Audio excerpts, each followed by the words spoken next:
this with Dorothee Boulanger, a fellow at Jesus College, a constituent college of the University of Cambridge, and she's speaking to us from Oxford in the UK. Dorothea, welcome to the NewsHour. Now that Lula's election has been certified, what's next in the electoral process before he formally takes over as the next president of Brazil?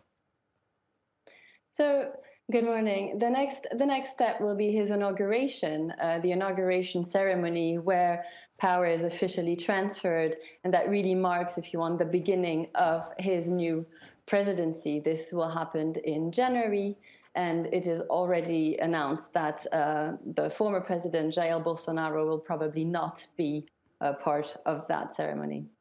Well, what's next for Jair Bolsonaro? Because he hasn't even formally conceded defeat, and it seems doubtful that he ever will.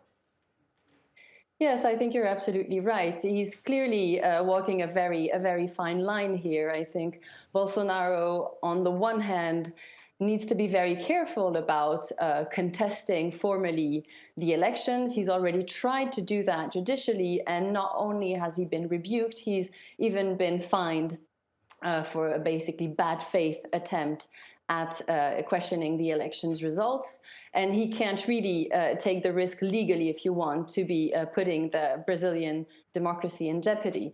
On the other hand, he wants very clearly to play the role of, the candidate who wasn't defeated, who was cheated out of his electoral victory. So he cannot recognize his defeat. So he's, on the one hand, trying to stay legally safe, and on the other hand, basically talking to his base of supporters to say, you and I know that this wasn't a fair election, and I'm on your side in your contesting the results.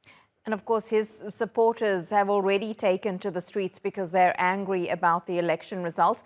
But Lula will be looking forward ahead to the next few years to see how he can implement some changes in Brazil. And I would think that the economy would be top of that list. Yes, it's interesting because yesterday was the ceremony that formally acknowledges that Lula won the election. So that's the ceremony before the inauguration, and it was interesting to look at the speech that Lula made, a very emotional speech, as you mentioned, right? The new president broke down in tears.